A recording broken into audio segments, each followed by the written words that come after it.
Session 866. I'm going to go down to this part. My question had been re-aroused because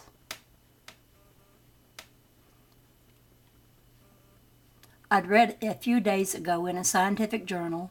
In their piece, the author explained that a certain significant percentage of women can develop cervical cancer from contact with a virus carried by the sperm of males who haven't had vasectomies, or who haven't been sterilized, in other words. I found the whole premise or situation strange indeed. I told Jane that the male of our species actually has the potential to pass on cancer to the female. We've heard of the theory before, by the way, but transmitting cancer in such a fashion seems to be one of the most deadly results that can follow from the union of a man and a woman. We became intensely curious as to how Seth would explain the whole matter, and he gave us excellent information on it. The chances for ironies abound in our belief systems. I said to Jane, what if researchers next find out that in some as yet unsuspected manner, the female can in turn pass on a cancer-causing virus to her mate? The evening was a bit cooler than evenings have been lately. Jane was rather quiet as she waited for Seth to come through. All those questions, she said when I asked her about her silence. All those things I'm supposed to answer. I guess I've been brooding because I fell into that trap Seth talks about, of thinking that I've got to save the world. Then we both laughed. There isn't any saving of the world necessary, we agreed. The world doesn't need to be saved. It's perfectly capable of surviving even while it's home to a species as obstreperous as man. After all, I said, man is but one species who creates his perception of the living earth in concert with nearly innumerable other species. And each other species does the same thing from its viewpoint. Even with his seemingly destructive ways, man can injure that joint reality only to a minor extent, regardless of such potential fiascos as that posed by 3 Mile Island, or even nuclear war. In particular, I reminded Jane of a paragraph of material Seth gave, which she held a week ago from last Monday evening. Fortunately, the power of constructive action and thought is indeed paramount in nature and in your world. Otherwise, you would simply not exist. The cooperative ventures that crisscross this country of Elmira is biological, social, spiritual, economic, political, and artistic ways are staggering. That cooperation goes unnoticed largely, yet it rests firmly upon the stability that is characteristic within all life. Dictation. Each species is endowed with emotional feelings, immersed in an interior system of value fulfillment. Each species, again, then, is not only concerned with physical survival and the multiplication of its members, but with an intensification and fulfillment of those particular qualities that are characteristic of it. As far as this discussion is concerned, there are biological ideas imprinted within the chromosomes, but there are also inbuilt ideas much more difficult to define, that exist as, say, mental blueprints for the development of other kinds of abilities. I use the word mental, meaning that all species possess their own kinds of interior mental life, as opposed to the physical characteristics of plants or animals with which you are familiar. Your official views effectively close you off from the true evidence you might perceive of the cooperation that exists among the species, for example. Nor am I speaking of an enforced cooperation, the result of instinct that somehow arranges the social habits of the animals, for their habits are indeed social and cooperative. Rupert was recently scandalized upon reading that orthodox science still does not grant man with volition. According to it, its tends, any such feeling of conscious choice is instead the reflection of the brain's attitude at any given time.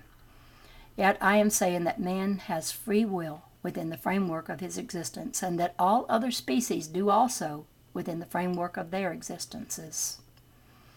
The chicken cannot read a book. It cannot choose to read. The plant cannot choose to walk down the street. The chicken and the plant can choose to live or die, however, rather important issues in the existence of an entity. They can choose to like or dislike their environment and to change it according to their individual circumstances. It is fashionable to say that some specific laws can be proven at microscopic levels, where, for example, small particles can be accelerated far beyond their usual states. But you quite studiously ignore that feelings exist on microscopic levels. That there can be psychological particles, much less come to the conclusion that all particles are psychological particles, with their own impetuses for development and value fulfillment. That is why atoms join together to form matter. They seek the fulfillment of themselves through form. They cooperatively choose the forms that they take. That's mind-boggling. If the simplest particle is so endowed with impetus, with hidden ideas that seek fulfillment, then what about the human being? You have the propensity to search for meaning, for love, for cooperative ventures. You have the propensity to form dazzling mental and psychological creations, such as your arts and sciences and religions and civilizations. Whatever errors that you have made are gross distortions. Even those exist because of your need to find meaning in your private existence, in life itself. Any scientist who believes that life has no meaning has simply provided himself with what he thinks of as an unfailing support against life's vicissitudes. If he says life has no meaning, he cannot be disappointed if such is the case, for he is ensconced in a self-created cocoon that has meaning because it provides a cushion against his deepest fears. When a civilization does not support creativity, it begins to falter. When it distrusts its gifted people rather than encouraging them, a nation is at least in trouble. Your psychology's stressing the norm made people frightened of their individual characteristics and abilities, because psychology's norm did not fit the contours of any one human being. It did not touch the heights or the depths of human experience. People became afraid of their own individuality. Rupert today read an article about gifted children, their background and development. Gifted children do not fit psychology's picture.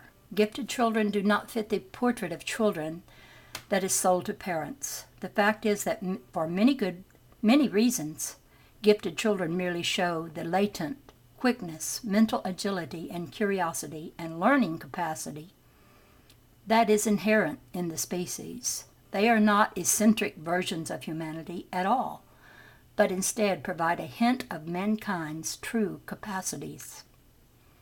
Your brains are not empty, but well-oiled machines ready to whirl into activity at your births. They are provided with a propensity to learn, and the rudiments of knowledge as you understand it exist within the brain. In those terms, now, the brain thinks before birth. It does not simply react. Each individual has its own unique abilities, some that involve relationships with others you do not even have words for. Parents, however, often half disapprove of their children if they show unusual gifts. They are afraid their children will not get along with others. They are upset because the children do not fit the norm. But no child ever fits the norm. Many adults, sensing their own abilities in one field or another, deliberately play down those abilities because They are afraid of standing out from the masses, or they are afraid they will be attacked by their peers. They have been taught by religion and science alike that any kind of greatness is suspect. Yet each person alive contains an element of greatness, and more, a desire to fulfill those inner abilities. I am not speaking of greatness in terms of fame or in terms of usually understood artistic or intellectual abilities alone, but also of people whose lives have the capacity for great emotional content. I am speaking also of other natural abilities, that of dream communication, the conscious utilization of dreams, and creativity in daily life. There are dimensions of human sentiment and psychological experience that remain latent simply because you focus your attention so closely within the ideal of the norm. Any unofficial experience must then remain bizarre, eccentric, outside of your main concerns, and ignored by your sciences. Many children, for that matter, who are regarded as retarded by their teachers are instead highly gifted. The same also applies to disruptive children who are overactive and pin on drugs, overacted and put on drugs. Their rebellion is quite natural.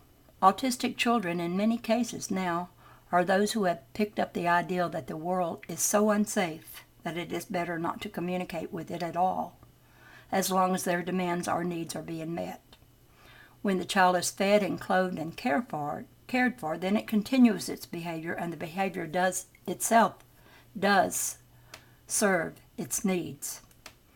The child feels that it is not safe to interact with the world, however. No one is going to deprive a child of food, and yet food can be used in such cases, in terms perhaps of treats, if the child must ask for them, or in some way indicate a choice. Autistic children are afraid of making choices. Some of this is often picked up from parents, so that the child expresses their own unacknowledged fears. The autistic child can be highly intelligent, however. To some extent, such a child symbolizes what happens when an individual believes that he or she is unworthy, that he or she cannot trust impulses, that choices present more problems than advantages, that it is safer to hide abilities than it is to use them. Life is expression. End of dictation. I will not give the beginning of an answer to my question about the relationship between the host, organism, and disease. I will give the beginning of an answer. You make your own reality. That should be your complete answer, but obviously it is not. First of all, if a sperm carrying cancer entered a woman's uterus, and if she had no intentions of getting the disease, her body's own system would make the cancer completely ineffective. In the second place, however, referring to the article, that is not what happens to begin with, and I'm somewhat at a loss to explain, simply because of certain invisible assumptions that it seems to me you must necessarily make. I will explain as best I can, though some of what I say will certainly seem contradictory to scientific knowledge. Though scientists might find cancer cells, and though it might seem that cancer is caused by a virus, cancer instead involves a relationship, say, between what you might think of as a host and parasite in those terms, and to some extent the same applies to any disease, including smallpox, though the diseases themselves may appear to have different causes completely. A host cell, say, is not simply attacked. It invites attack, though I am not pleased at all with the connotations of the word attacked. I am trying to use the words familiar to you to start. It is not simply that a cell suddenly relaxes its defenses against disease. As easily as I can, I will try to explain. A cell mirrors a psychological state. A cell exists by itself as its own entity, but also in context with all of the other cells in the body. There are literally uncountable psychological states mixing and interchanging constantly with the overall psychological stance being one of biological integrity. The organism holds together, maintains its functions, and so forth. Your body is the physical mirror of your psychological state. It is powered by the energy of the universe. It actually springs into being in each moment. Your mind and your body come from the same source, from universal energy. You are powered with vitality. You must seek meaning in your lives. When you lose the sense of life's meaning, for whatever reason, this is reflected in your body. It is very difficult to separate all of this from the many connotations placed about disease, and I do not want the material to be misread. Cancer, for example, has become the symbol for the body's vulnerability in current years, the proof of man's susceptibility to the body. It is a disease that people have when they want to die, when they are ashamed to admit that they want to die, because death seems to fly against sane behavior. If the species struggles to survive, then how can individuals want to die? I have mentioned before that many people have had cancer and recovered without knowing it. In your belief system, however, it is almost imperative to see a doctor in such circumstances. For many fears are unsubstantiated, and the fear alone, found groundless, gives the person new life symbolically and physically. In the case of your article, a woman's cells would already have had to prepare themselves for the guest. Granted, that guest was cancerous and was a sperm. There is not an attack. There is an acceptance and a preparation for certain changes. A life crisis is formed. The parasite or virus plays its part in setting up such a psychologically desired position.